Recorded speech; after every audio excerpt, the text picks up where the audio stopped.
গত পর্বে আমরা জেনেছি গণপতি কোন অবস্থায় পুলিশের কাছে ধরা পড়েছিল, তার বিচার কিভাবে হয়েছিল, বিচারের রায় কি এসেছিল, সে জামিন কিভাবে পেল এবং বাড়িতে কিভাবে পৌঁছাল। আজ আমরা গল্পের বাকি অংশটুকু জানব। শুরু করছি মানিক বন্দ্যোপাধ্যায়ের ফাঁসি।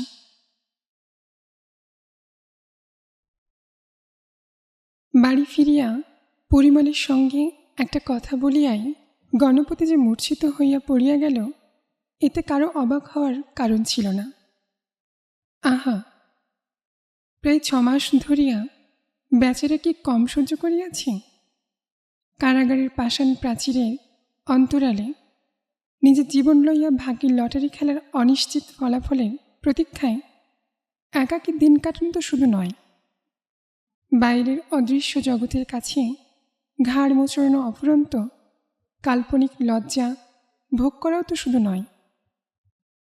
গণপতি যে অনেক দিন ধরিয়া ফাঁসির দিনও গুনিয়াছে। ফাঁসি ভাবিতে গেলেও নিরপরাধ সহজ মানুষের দম আটকাইয়া আসে। মূর্ছিত হইয়া পড়িবে বইকি গণপতি। অনেক আগেই তার 2 বার মূর্ছা যাওয়া উচিত ছিল। একবার যখন সে নিজের ফাঁসির হুকুম শোনে, আর যখন সে জানিতে পারে এ জীবনের মতো ফাঁসিটা তাহার বাতিল হইয়া গিয়াছে। আশ্চর্য রকম শক্ত মানুষ বলিয়াই না মূর্ছাটা সে এতক্ষণ ঠেকাইয়া রাখিয়াছিল। সহ্য শক্তি রমারও কম নয়। আজ কতকাল সে খুনি আসামির বউ হইয়া বাঁচিয়া আছে। অপাপ বৃদ্ধ পবিত্র মানুষের ঘরকন্যার মধ্যে পাড়ার একপাল ভদ্রমহিলার কৌতুক ও কৌতূহল মেশানো সহানুভূতির আকণ্ঠ আবর্তে কতদিন ধরিয়া সে অহরাত্রি যাপন করিয়াছে। স্বামীর আগামী ফাঁসির তারিখের বৈধব্যকে ক্রমাগত বরণ করিয়া করিয়া আপিল যদি না করা হইত, আজ রাত্রে প্রভাত হইলে কারোর সাধ্য ছিল না রমাকে বউ করিয়া রাখে। তবুও এখনও লাইব্রেরি ঘরে ঢুকিবার দরজার আড়ালে পাষাণ প্রতিমার মতো তাহার দাঁড়াইয়া থাকিবার ভঙ্গি দেখিলে অবাক হইয়া যাইতে হয়। না আছে চোখে ভয়, না আছে দেহে শিহরণ।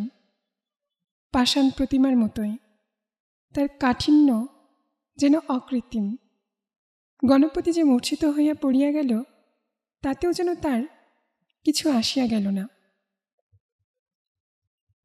1 পা আগানো দূরে থাক, 1 পা পিছাইয়া লাইব্রেরি ঘরের ভেতরে আত্মগোপন করাটাই সে যেন ভালো মনে করিল। স্বামীর সত্যবানের মতো যে স্বামী তাহার মৃত্যুর কবল হইতে ফিরিয়া আসিয়াছে, সেই স্বামীর মূর্ছা ভাঙিবার কি আয়োজন হইল। একবার তাহা চাহিয়া দেখিবার শখটাও অন্ততপক্ষে রমার গেল কোথায়। এ কৌতূহল যে মেয়ে মানুষ দমন করিতে পারে, ধরিত্রীর মতো তার সহ্য শক্তিও সত্যি অতুলনীয়, মৃত ও অসার। মাথায় জল দিতে দিতে অল্পক্ষণ পরেই গণপতির জ্ঞান ফিরে আসিল। জামাকাপড় বদলাইয়া 1 বাটি গরম দুধ খাইয়া সে সকলের সঙ্গে ভেতরের বড় ঘরে গিয়া বসিল। পশুপতি একবার প্রস্তাব করিয়াছিল যে গণপতি নিজের ঘরে গিয়া বিছানায় শুইয়া বিশ্রাম করুক। গণপতি নিজেই তাহাতে রাজি হইল না। মূর্ছা ভাঙিবার পর নিজেকে লুকানোর ইচ্ছাটা কি কারণে যেন তাহার কমিয়া গেল। অনেক জল ঢালবার পরে মাথাটা বোধ হয় তাহার ঠান্ডা হইয়া আসিয়াছিল। সকলের সঙ্গে কথা বলিবার জন্য এতক্ষণে সে একটু একটু আগ্রহী বরং বোধ করিতে লাগিল। অল্পে অল্পে একথা সে কথা হইতে কথাবার্তা অনেকটা সহজ হইয়া আসিল। 6 মাসের মধ্যে আত্মীয় স্বজন অনেকের সঙ্গেই বহুবার গণপতি দেখা হইয়াছে। তবু সে এমনভাবে কথা বলিতে লাগিল যেন ওই সময়কার পারিবারিক ইতিহাসটা ঘুণাক্ষরে জানিবার উপায়ও তাহার ছিল না। 3 মাস আগে জেলে বসিয়া পশুপতির কাছে বাড়ি যে ঘটনা শুনিয়াছে সে আশ্চর্য হইয়াছিল। আজ পিসিমার মুখে সেই ঘটনার কথা শুনিয়া সে নবজাগৃত বিস্ময় বোধ করিল। এমনকি যে ব্যাপারে এখানে সে স্বয়ং প্রত্যক্ষ করিয়া জেলে গিয়াছিল, পরিমল তার বিবরণ দিতে আরম্ভ করিলে আজই যেন প্রথম শুনিতেছি এমনই ভাবে শুনিয়া গেল। স্মৃতি, চিন্তা, অনুভূতি, কল্পনা প্রভৃতি গণপতির ভেতরে কম বেশি জড়াইয়া গিয়াছে সত্য, তবু জানা কথা ভুলিবার মতো অন্যমনস্কতা তো ফাঁসির আসামিরও আসিবার কথা নয়। কিন্তু এই অভিনয়ই গণপতির ভালো লাগিতেছিল। এমনই উৎসুকভাবে এ কথা সে কথা জানিতে চাহিলে এবং তার জবাবে যে যাই বলুক গভীর মনোযোগের সঙ্গে তাই শুনিয়া গেলে ক্রমে ক্রমে তার নিজের ও অন্যান্য সকলেরই যেন বিশ্বাস জন্মাইয়া যাইবে দীর্ঘকালের জন্য যে দূরদেশে বেড়াইতে গিয়াছিল, এতদিন তার গৃহে অনুপস্থিত থাকিবার আসল কারণটা আসলে সকলে ভুলিয়া যাইবে। হয়তো তাই যাইতে লাগিল এবং সেজন্যই হয়তো যখন আবার ওই আসল কারণটা মনে পড়িবার অনিবার্য কারণ ঘটিতে লাগিল, সকলে যেন হঠাৎ একটু একটু চমকাইয়া উঠিতে লাগিল। গণপতিকে পুলিশে ধরিবার অল্প কিছুদিন আগে মহাসমারোহে তার ছোট বোন রেণুর বিবাহ হইয়াছিল। গণপতি একসময় রেণুর সম্বন্ধে প্রশ্ন করিতে সকলের এমনই সচকিতভাবে দেখা গেল। এ ওর মুখের দিকে চাহিল, কিন্তু বয়স্ক কেহ জবাব দিল না। শুধু পশুপতির 7 বছরের মেয়ে মায়া বলিল, পিসিমাকে শ্বশুরবাড়িতে রোজ মারে কাকা। গণপতি অবাক হইয়া বলিল, মারে? মায়া বলিল, তুমি মানুষ মেরেছ কি না তাই জন্যে। 3-4 জন একসঙ্গে ধমক দিতে মায়া সভয়ে চুপ করিয়া গেল। মনে হইল ধমকটা যেন গণপতিকেই দেয়া হইয়াছে, কারণ মায়ার চেয়েও তার মুখখানা শুকাইয়া গেল বেশি। আবার কিছুক্ষণ এখন তাহার কারো মুখের দিকে চোখ তুলিয়া চাহিবার ক্ষমতা হইবে না। পশুপতি গলা সাফ করিল, বলিল, ঠিক যে মারে তা নয়, তবে ওরা ব্যাপারটা ভালো করছে না। বড় বোন বেনু বলিল, বিয়ের পর সেই যে গেল মেয়েটা, এ পর্যন্ত আর একবারও পাঠায়নি। মহি 2 বার আনতে গেল। মহিপতি বলিল, আমার সঙ্গে একবার দেখা করতেও দেয়নি। রাজেন্দ্রনাথ কাঁপা গলায় বলিলেন, আহা থাক না ওসব কথা। বাড়িতে ঢুকতে না ঢুকতে ওকে ওসব শোনাবার দরকার কি? ও তো আর পালিয়ে যাবে না। খানিকক্ষণ সকলে চুপ করিয়া রহিল। বাহিরে বাদল মাঝখানে একটু কমিয়া আছিল, এখন আবার আরও জোরের সঙ্গে বর্ষণ শুরু হইয়াছে। ঘরের মধ্যে এখন ভিজা বাতাসের গাঢ়তম স্পর্শ মেলে। রমা এবারও ঘরে আসে নাই। এবারও সে নিজেকে আড়াল করিয়া রাখিয়াছে পাশের ঘরের দরজার দিকে। তবে এবার আর সে দাঁড়াইয়া নাই, মেঝেতে বসিয়াছে। একতলার রান্নাঘর হইতে ডাল সাম্বারের গন্ধ ভিজা বাতাসকে আশ্রয় করিয়া আসিয়া এ ঘরে জমা হইয়াছে। বেনুর বড় মেয়ে শৌখিন সুহাসের অঙ্গ হইতে এসেন্সের যে গন্ধ এতক্ষণ পাওয়া যাইতেছিল, তাও গিয়াছে ঢাকিয়া। পিসিমা কয়েক মিনিটের জন্য ঠাকুর ঘরে গিয়াছিলেন। প্রসাদ ও প্রসাদী ফুলের রেবাকে হাতে তিনি এই সময় ফিরে আসিলেন। সকলের আগে গণপতিকে বলিলেন, জুতো থেকে পাটা খোলত বাবা। জুতার স্পর্শ ত্যাগ করিয়া গণপতি পবিত্র হইলে পিসিমা প্রসাদী ফুল লইয়া তাহার কপালে ঠেকাইলেন। তারপর হাতে দিলেন প্রসাদ এবং আজও আধা মমতা আধা ধমকে সুরে তাহার চিরন্তন অনুযোগটা শোনাইয়া দিলেন। ঠাকুর দেবতা কিছু তো মানবি নে, শুধু অনাচার করে বেড়াবি। এ ঘরে কেহ কিছু বলিল না, কিন্তু পাশের ঘরের দরজার ওদিক হইতে অস্ফুট কণ্ঠে শোনা গেল, মাগো। পিসিমা চমকাইয়া উঠিয়া বলিলেন, কে গো ওখানে, বৌমা? পরিমল জিজ্ঞাসা করিল, কি হলো রে রমা? রমার আর কোনো সারা শব্দ পাওয়া গেল না। পরিমলের কোলের ছেলেটি মেঝেতে হামা দিতে দিতে নাগালের মধ্যে আসিয়া পড়েছিল। গণপতি হাত বাড়িয়া তাকে কোলে তুলিয়া লইল। ওকে আদর করিবার ছলে মাথা হ্যাট করিয়া থাকা সহজ। রাজেন্দ্রনাথ কাঁপা গলায় বলিলেন, দেখ তো সুহাস, মেজ বৌমার কি হইল? ফিট টিট হল নাকি? পরিমল বলিল, তুই বস, আমি দেখছি। উঠিয়া গিয়া নিচু গলায় রমাকে কি যেন জিজ্ঞাসাবাদ করিয়া সে ফিরিয়া আসিল। বলিল, না, কিছু হয়নি। কিছু না, একেবারেই কিছু হয় নাই। কি হইবে ওই পাথরের মতো শক্ত মেয়ে মানুষটার? এই যে এতকাল গণপতি জেলখানায় আটক ছিল, ফাঁসি এড়ানোর ভরসা কয়েকদিন আগেও তাহার ছিল না।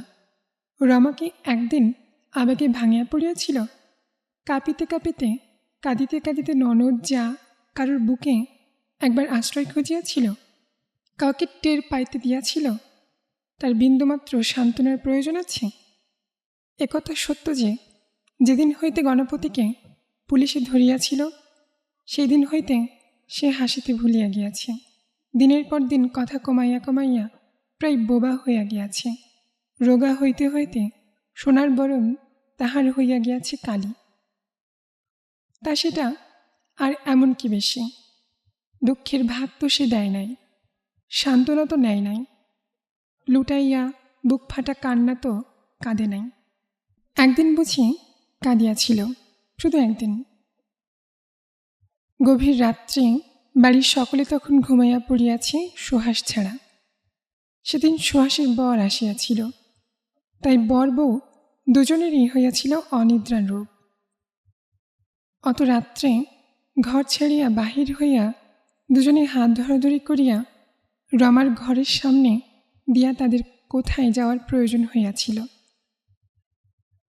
সে কথা বলা মিছি, নিজের ঘরে রমা একা থাকিত, এখনও তাই থাকে। অনেক বলিয়া অনেক বকিয়াও তাকে কারোর সঙ্গে শুইতে রাজি করানো যায় নাই। এমনকি শ্বশুরের অনুরোধটাও রাখে নাই। যাই হোক, রমার ঘরের সামনে সুহাস থমকাইয়া দাঁড়াইয়াছিল। কান পাতিয়া ঘরের মধ্যে বিচ্ছিরি একটা গোঙানের আওয়াজ শুনিয়া ভয়ে বেচারির স্বামী সোহাগে তাতানো দেহটা হইয়া গিয়াছিল হিম।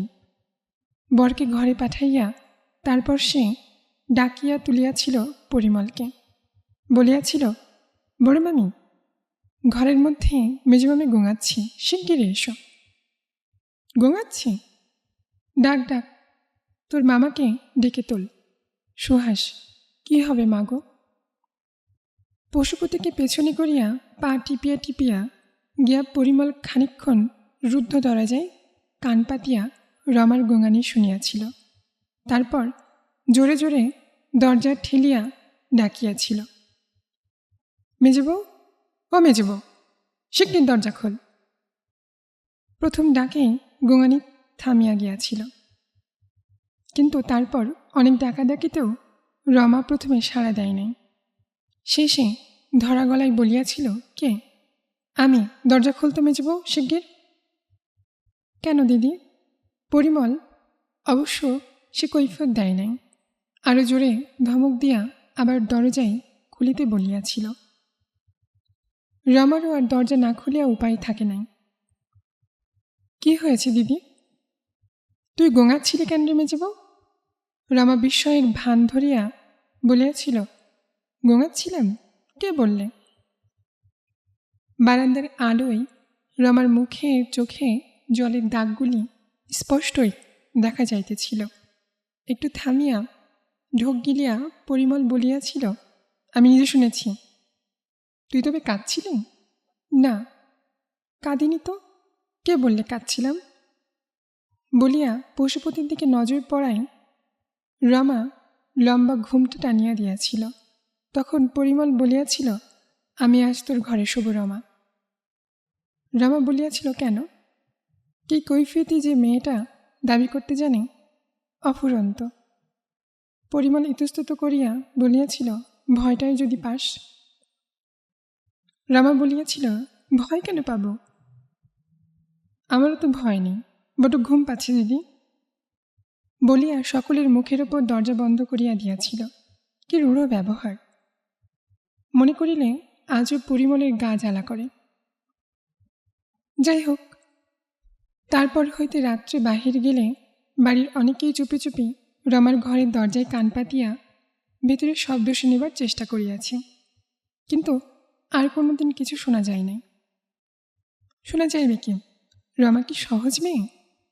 হোক না স্বামীর ফাঁসি, সে দিব্যি মস্ত একটা ঘরে সারা রাত একা নাক ডাকাইয়া ঘুমাইতে পারে।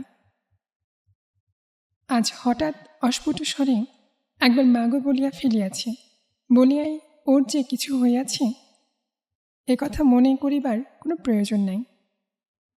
মিস্টার দের কলা সিগারেট টানিয়া পশুপতির বোধ হয় গলাটা খুসখুস করিতেছিল।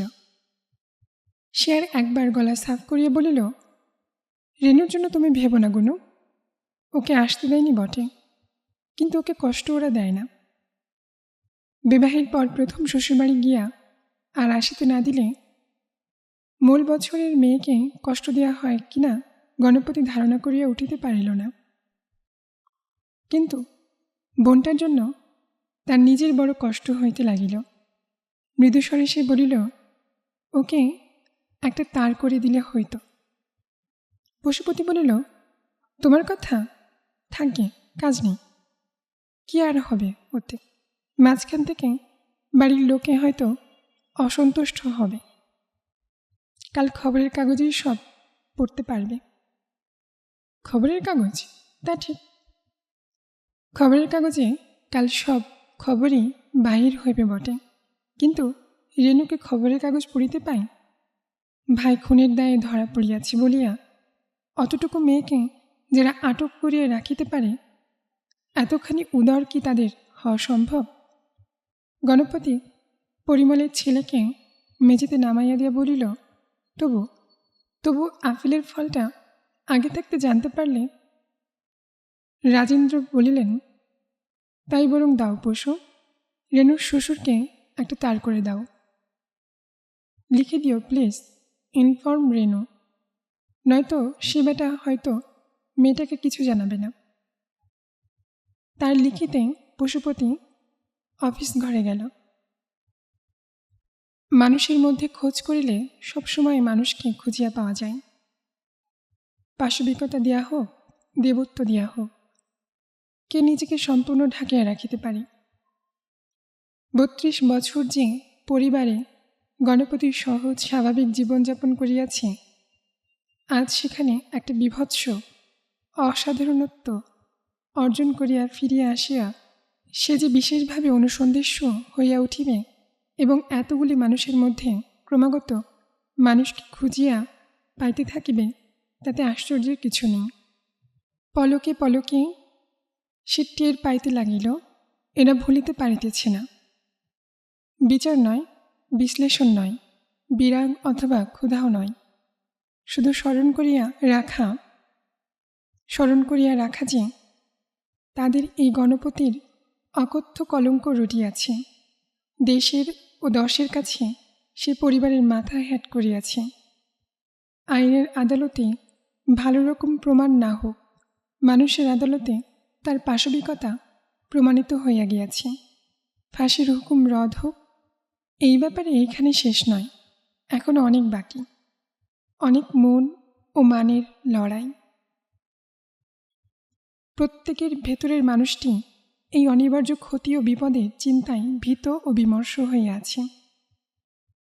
এই যে মানুষ, ভেতরের মানুষ, এ বড় দুর্বল, বড় স্বার্থপরতায় এই কথাটাও কেনা ভাবিয়া থাকিতে পারিয়াছে যে এর চেয়ে ফাঁসি হইয়া গেলেই অনেক সহজে সব চুকিয়া যাইতে পারিত।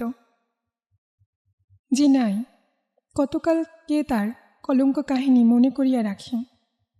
মনে করিয়া রাখলেই বাকি, গণপতি না থাকিলে এই বাড়িতে কেন তার কলঙ্কের ছায়াপথ হইবে? সেটা নিয়ম নয়। লোকে শুধু এই পর্যন্ত ভাবিতে পারিত যে এই বাড়িতে একটা বদ লোক থাকিত, যে একটা স্ত্রীলোক ঘটিত অপরাধে জড়িত হইয়া একটা মানুষ খুন করিয়া ফেলিয়াছিল। কিন্তু সেই লোকটা এখন আর নাই। এই বাড়ির আবহাওয়া এখন আবার পবিত্র। এই বাড়ির মানুষগুলি ভালো। আর তা হইবার নয়। দুষ্ট মানুষ ঘরে আসিয়াছে, তার দোষে ঘরের আবহাওয়া দূষিত হইয়াছে। দূষিত আবহাওয়া মানবগুলিকে করিয়াছে মন্দ। অন্তত লোকে তাই তো ভাবেই, এত স্পষ্ট ভাবে না হোক। মোটামুটি এই চিন্তাগুলি গণপতির অনুসন্ধান তার মনে আনিতে দিতে লাগিল। ভাবিতে ভাবিতে সহসা রমার জন্য তার মনে দেখা দিল গভীর মমতা। জেলে বসিয়া রমার কথা ভাবিয়া তার খুব কষ্ট হইত। কিন্তু সে ছিল শুধু তার দুর্ভাগ্যের কথা ভাবিয়া রমা যে যাতনা ভোগ করিতেছে তাই ভাবার কষ্ট। কিন্তু এখন হঠাৎ সে বুঝিতে পারিল, স্বামীর জন্য শুধু ভাবিয়াই রমা রেহাই পায় নাই। নিজের অন্ধকার ভবিষ্যৎটার পীড়ন সহিয়াই তার মহাশক্তির পরীক্ষায় শেষ হয় নাই। আরও অনেক কিছু জুটিয়াছে। বাহিরের জগৎ নরঘাতকের স্ত্রীকে যা দেয় সে সব যে কি, এবং সে সব সহ্য করিতে একটি নিরুপায় ভীরু বধূর যে কতখানি কষ্ট হইতে পারে ধারণা করিবার মতো কল্পনাশক্তি গণপতির ছিল না। যেটুকু সে অনুমান করিতে পারিল তাতেই বুকের ভেতরটা তাহার তোলপাড় করিতে লাগিল। নিজেকে সে বুঝাইবার চেষ্টা করিতে লাগিল যে যাক, রমার একটা প্রকাণ্ড দুর্ভাবনা তো দূর হইয়াছে। স্বামীকে ফিরিয়া পাইয়া আজ তো মনে তার আনন্দের বাণ ডাকিয়াছে। এতদিন সে যদি অকথ্য দুঃখ পাইয়া থাকে, আজ তার সে কথা ভাবিয়া লাভ কি? প্রতিকারের উপায়ও তাহার হাতে ছিল না যে রমার দুঃখ কমানোর চেষ্টা করার জন্য আজ আফসোস করিলে চলিবে। জেলে বসিয়া রমার দুঃখটা সে ঠিকমতো পরিমাপ করিতে পারে নাই। অন্যায় যদি কিছু হইয়া থাকে তা শুধু এই, তা এই অন্যায়ের জন্য রমার কি আসিয়া গিয়াছে সে বুঝিলেই তো রমার দুঃখ কমিত না। রাত্রি 2টার সময় বৃষ্টি বন্ধ হইলে পাড়ার 2-1 ভদ্রলোক এবং পাড়ার বাহিরে 2-4 জন বন্ধুবান্ধব দেখা করতে আসিলেন। পশুপতির ইচ্ছা ছিল গণপতি আজ কারোর সঙ্গে দেখা না করুক। সেই সকলকে বলিয়া দেয় যে গণপতির শরীর খুব খারাপ, সে শুইয়া পড়িয়াছে। কিন্তু গণপতি একথা কানে তুলিল না। নিচে গিয়া সকলের সঙ্গে দেখা ও বসিয়া আলাপ করিল। রমার কথা নতুনভাবে ভাবিতে আরম্ভ করিবার পর গণপতি নিজের মধ্যে একটা নতুন তেজের আবির্ভাব অনুভব করিতেছিল। সে বুঝিতে পারিয়াছিল যাই ঘটিয়া থাক, ভীরু ও দুর্বলের মতো হাল ছাড়িয়া দিলে চলিবে না। নিজের জোরে আবার তাহাকে নিজের পারিবারিক ও সামাজিক জীবনকে গড়িয়া তুলিতে হইবে। ভূমিকম্পে বাড়ি অল্প বিস্তর জখম হইয়াছে বলিয়া মাঠে বাস করিলে তো তাহার চলিবে না। বাড়িটা আবার মেরামত করিয়া লইতে হইবে। লজ্জায় সে যদি এখন মুখ লুকায়, তার লজ্জার কারণটা যে লোকে আরও বেশি সত্য বলিয়া মনে করিতে আরম্ভ করিবে, আরও বড় বলিয়া ভাবিতে থাকিবে। যারা আসিয়াছিলেন গণপতির মুক্তিতে আনন্দ জানানোর ছলে কৌতূহল মেটাতেই তাদের আগমন। গণপতির সঙ্গে কথা বলিয়া সকলে একটু অবাক হইয়া বাড়ি গেলেন। মানুষটা ভাঙিয়া চুরিয়া গিয়াছে সন্দেহ নাই, কিন্তু খুব যে নিচে নামিয়াছে কারো তা মনে হইল না। সে নিজেই একরকম চেষ্টা করিয়া প্রথম আলাপের আড়ষ্টতা কাটাইয়া আনিল। বেশি বকিল না, বেশি গম্ভীর হইয়া থাকিল না। গোয়ারের মতো ফাঁসির হুকুম পাওয়ার ব্যাপারটাকে অবহেলা করিয়া একেবারে উড়াইয়া দিল না, আবার এমন ভাবও দেখাইল না যে ফাঁসির হাত এড়ানোর আনন্দে বিগলিত হইয়া পড়িয়াছি। ভগবান তো আছেন, বিনা দোষে একজনকে তিনি কি শাস্তি দিতে পারেন?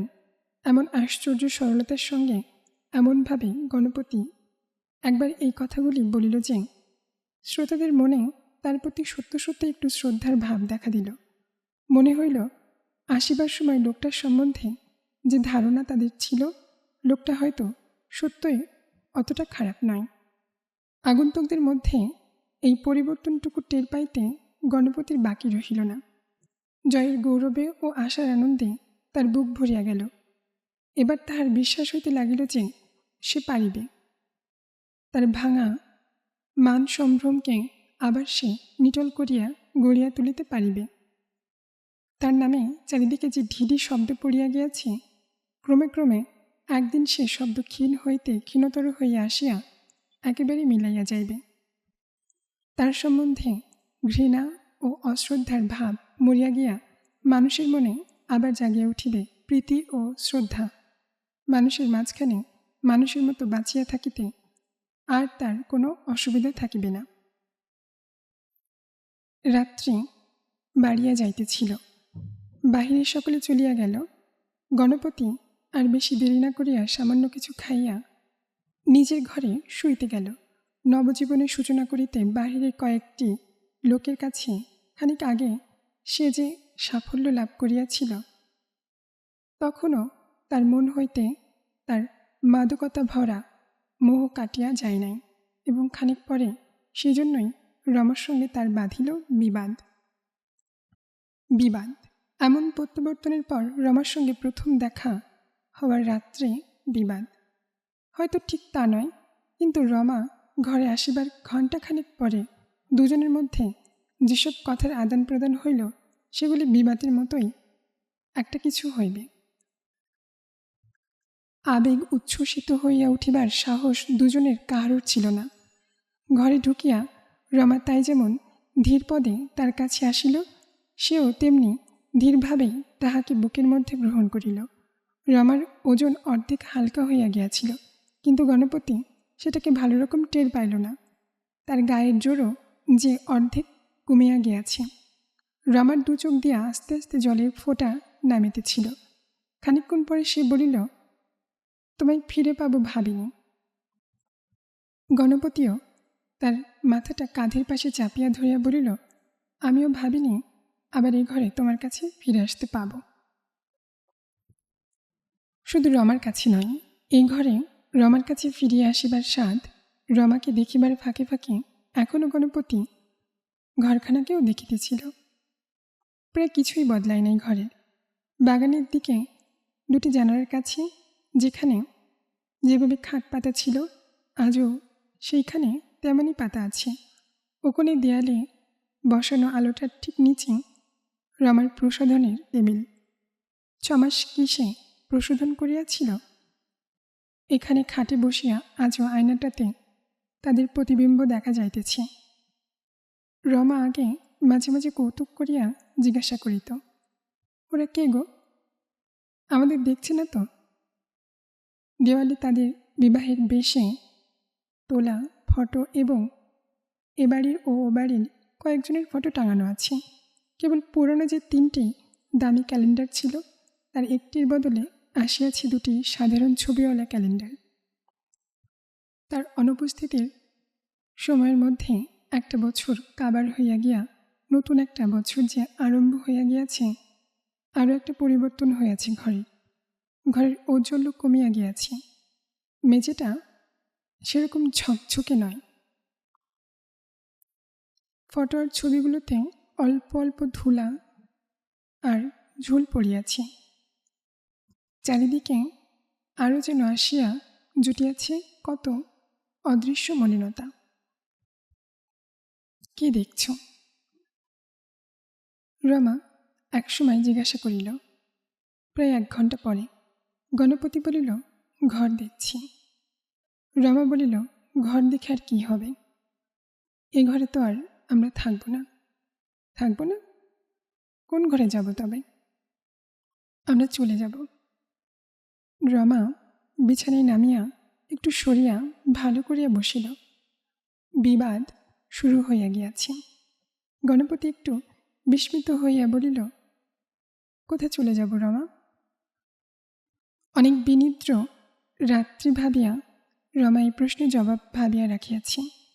সে সঙ্গে সঙ্গে জবাব দিল, যেদিকে দু চোখ যায় অনেক দূরে অচেনা দেশে।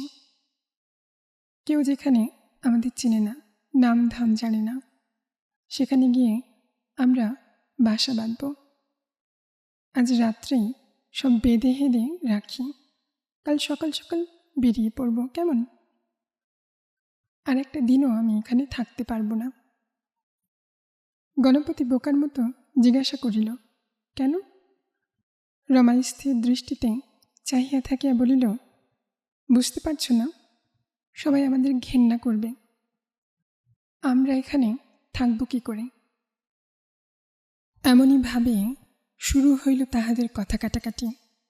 গণপতি বলিল যে, এমন পাগলের মতো কি কথা বলিতে আছে?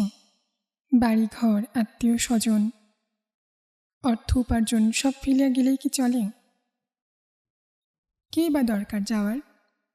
2-4 দিন লোকে হয়তো একটু কেমন কেমন ব্যবহার করিতে পারে, তারপর সব ঠিক হইয়া যাইবে। এত ভাবিতেছ কেন রমা? বিবাদ করিবার মতো করিয়া নয়, আদর করিয়া খুব মিষ্টি ভাষাতেই গণপতি তাহাকে কথাগুলি বুঝাইবার চেষ্টা করিতে লাগিল। বাহিরের ঘরে বাহিরের কয়েকটি লোকের মন হইতে অন্ধকার ভাব সে যে মোটে 8 ঘণ্টার চেষ্টাতে প্রায় দূর করিয়া দিয়াছিল, একথা গণপতি কিছুতেই ভুলিতে পারিতেছিল না। দেশ ছাড়িয়া চিরদিনের জন্য বহু দূর দেশে অজানা লোকের মাঝে আত্মগোপন করিয়া থাকিবার চেষ্টাটা রমার, তাই তার মনে হইতেছিল ছেলে মানুষে। রমা শেষে হতাশ হইয়া বলিল, যাবে না। গণপতি তাহাকে বুকে টানিয়া আনিল, স্নেহে তাহার পাংশু কপলে চুম্বন করিয়া বলিল, যাব না বলেছি পাগলি, চলো না দুজনে 2-4 মাসের জন্য কোথা থেকে বেরিয়ে আসি। রমা অসহিষ্ণুভাবে মাথা নাড়িয়া বলিল, 2-4 মাসের জন্য আমি কোথাও যাব না, চিরদিনের জন্য। আচ্ছা, কাল এসব কথা হবে রমা? না, আজকে বলো যাবে কি না, এখনই বলো। কাল ভোরে উঠে আমরা চলে যাব। গণপতি এবার হাসিয়া ফেলিল, বলিল, আচ্ছা, তোমার কি হয়েছে বলো তো? এমন করে কি কেউ কখনো যায়? রমা নিঃশ্বাস ফেলিয়া বলিল, আচ্ছা, তবে থাকো। গণপতি আরও খানিকক্ষণ তাহাকে আদর করিল, আরও খানিকক্ষণ বুঝাইল, কিন্তু দুর্বল শরীরটা তাহার শ্রান্তিতে ভাঙিয়া পড়িতেছিল। তাই 8 ঘণ্টাখানেক পরে ছেলে মানুষ বউকে আদর করা ও বোঝানো দুটোই যথেষ্ট হইয়াছে মনে করিয়া সে ঘুমাইয়া পড়িল। পরদিন সকালে রাজেন্দ্র উকিলের বাড়িতে একটা বিরাট হইচই শোনা গেল। বাড়ির মেজ বউ রমা নাকি গলায় ফাঁসি দিয়া মরিয়াছে।